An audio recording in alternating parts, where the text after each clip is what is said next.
The following program is a SUTV student production.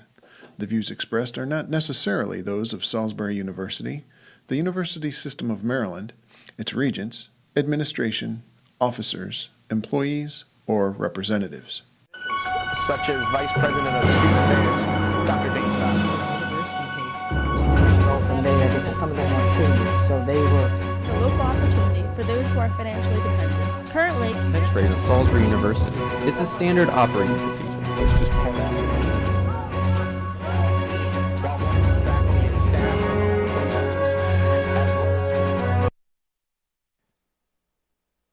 Good evening and welcome to SUTV Evening News. We begin tonight's broadcast with a brief update on the recent cases of tuberculosis. All students who have come into contact with any of the 3 infected students received not only the Student Affairs email, but also received an email from the Wacomico County Department of Health. If you received that second email, you are encouraged to get tested immediately. Tests are available at Student Health Services in Holloway Hall, as well as at the County Department of Health. At the bottom of the broadcast, we will bring you an interview with the Director of Health Services, who went into detail regarding TB on SU's campus. And last week, the SGA held elections for their new board. Results are in for the election of the 2015-2016 SGA Executive Board. Tyler Gibson will be the school's president. Mario Oriano will be the executive vice president. Carly Berkowitz will be the vice president of University Affairs. Samantha Allen will be vice president of External Affairs. Alex Staley will be vice president of Diversity. Savannah Albright will be vice president of Public Relations. Adam Phipps Dickerson will be vice president of Sustainability. And Christine Coco was elected Speaker of the Senate. We send our congratulations to all the newly elected members of the SGA board. We also spoke to Tyler Gibson earlier today, who was elected president, and we talked to him about what he plans to do next semester, as well as how he plans to bridge the gap between the SGA and the student body as a whole. The SGA is really excited. The new elected board, they're really motivated. They've already got big plans for next year. They're not taking the summer off. They're doing their homework over the summer so we can hit the ground running in the fall. With past years, there's been kind of a disconnect between the SGA and the on-campus groups and the student body as well. I kind of want to increase our presence on campus by having tables in academic buildings or outside if the weather's nice, just to approach students and say, hey, do you have a minute to give us some feedback about things you want to see on campus or changes you want to see on campus, and maybe incentivize students by raffling off prizes or whatever it takes to get students to give us their input, because I really want to make sure that students know that we're working for them and that the changes that they want to see are actually being worked on and brought to campus if it's allowed. We have our contact information on our website. We're more than happy to converse with students via email or exchange phone numbers just to make sure that everyone feels like they're being represented. And we'll be back with more SU and Salisbury City news after this brief commercial break.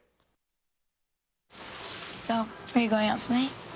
I can't. My parents say I have to be home right after work. That's so gay. Totally gay. Ugh, that is so Emma and Julia. Why are you saying that's so Emma and Julia? Well, you know, when something is dumb or stupid, you say that's so Emma and Julia. Who says that? Everyone. Imagine if who you are were used as an insult. When you say that's so gay, do you realize what you say? Knock it off. Don't look at me. Your hair's a bit frizzy today. Oh, you should pick that up. Oh, you're such a dork. Loser. Here, let me help you with that. Oops. Every day, kids witness bullying. Oh, look. Your crush is looking at you. Poor you. They want to help, but don't know how. See, no one here's gonna help you, because no one Teach your likes kids you. how to be more than a bystander. Visit stopbullying.gov. And on March the 26th, the president of the university held an advisory team meeting. Among the topics of discussion during the March meeting were the recent hazing incidents that have hit SU, the success of SU sports, as well as some of the additions and important changes taking place at SU Career Services. The minutes from this meeting can be found in your email. And anyone who drives on Route 13 is certainly familiar with the potholes along the road. The city is now taking steps in an effort to remedy some of the issues in the areas that are worst off. The mayor's office released a press release this week to that effect. He is asking citizens to reach out to the governor and the State Highway Administration to voice their concerns. We now take a look at what's going on with SU Sports with SUTV's Buck Miller. Thanks, Eli. And now for the weekly sports update. This past Monday was eventful to say the least. The baseball team faced St. Mary's Southern College of Maryland in a doubleheader on Monday, in which Salisbury won both games by an impressive margin of 31-12 in the first game and 28-0 in the second game. As announced this past Monday, sophomore shortstop Pete Grasso earned CAC Baseball Player of the Week, so congratulations, Pete, on your accomplishment. Today, Salisbury played away against Marymount, Virginia, which resulted in a 13-3 victory. Now on to softball.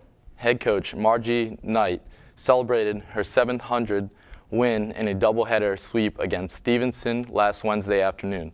The next softball game isn't set until this Saturday, April 11th, so go out and show your support when they face Southern Virginia in a doubleheader at home starting 1 p.m. and again at 3 p.m. In other news, the men's lacrosse team is currently playing Christopher Newport University at Seagull Stadium. The game should be interesting, so go out and show some support. The number 6th ranked women's lacrosse is set at home against St. Mary's Southern College of Maryland this Friday, April 10th. With all of the games in the near future, look forward to receiving the updates from none other than SUTV. Back to you, Eli.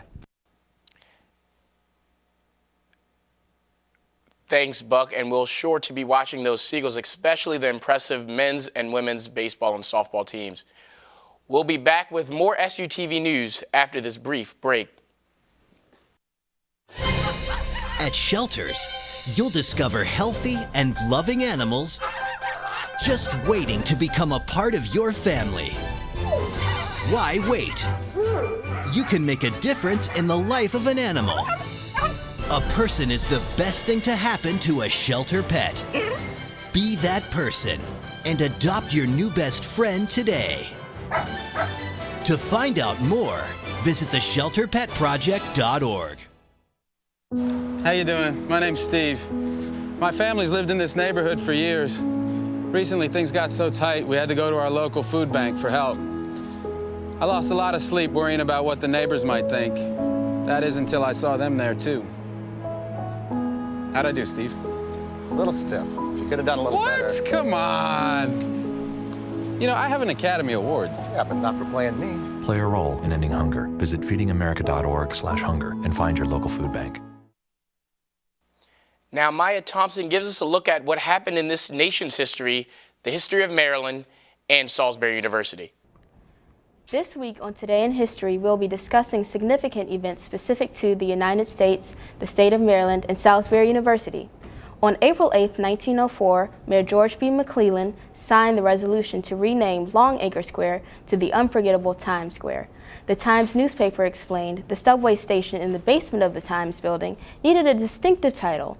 Well, Times Square couldn't be more fitting for such a vibrant block in New York City. In April of 1649, an act concerning religions was voted into law by colonists. This act became known as the Maryland Toleration Act, which granted Christians freedom of worship. Although permanently repealed in 1692, this act was a huge step forward to religious liberty in America. On April 11, 1994, Salisbury University's Purdue School of Business reached accreditation. The university received a $2.5 million endowment from alumnus Frank Purdue in 1986. With the endowment, Salisbury was able to expand programs and obtain resources necessary to compete with other high-ranking business schools. Thanks. Now back to you, Eli. Thank you so much for that, Maya. As we mentioned earlier in the broadcast, we sat down with the head of Student Health Services regarding tuberculosis on SU's campus. Here's a portion of that interview. The first case was identified in October of 2014. In early November, we sent out, we certainly notified the campus, we sent emails to the students telling them that they needed to have a PPD test, which is a skin test for screening of tuberculosis. 2 to 10 weeks later, they would need another TB test because of the incubation period of 2 to 10 weeks. The second case was identified through the first case, and then, so now we have case number 2, so now we have to look at their classes, and we have to put 2 PPDs on these, you know, the first one, which is sort of your baseline, and then your second is to make sure you haven't then contracted tuberculosis. Now, you said case number 2 was identified through case number 1. So were you saying those cases were connected? We don't know, and the health department will be doing DNA testing on the sputum to see if they are linked. Tuberculosis is a reportable disease. The state of Maryland Public Health Department takes care of providing the skin testing. If students need chest x-rays, if they need treatment, all that is covered. There's no charge for any of those things. We're actually offering tuberculosis screening for anybody that wants it on the campus at no charge. So it's always been a requirement. However, there's never been a means to really make sure everybody had it done. It will be going forward. We have a new electronic medical records, and we have a compliance engine on that. So all incoming freshmen or transfers or whatever for this new class of students who are going to arrive, as well as all international students, everybody will have to do a TB screening. That may not be a test, but answer some questions. And if you answer yes to the screening questions, then you would need to show that you don't have tuberculosis. That does it for this week of SUTV Evening News. For everyone here at SUTV, thank you for joining us, and good night.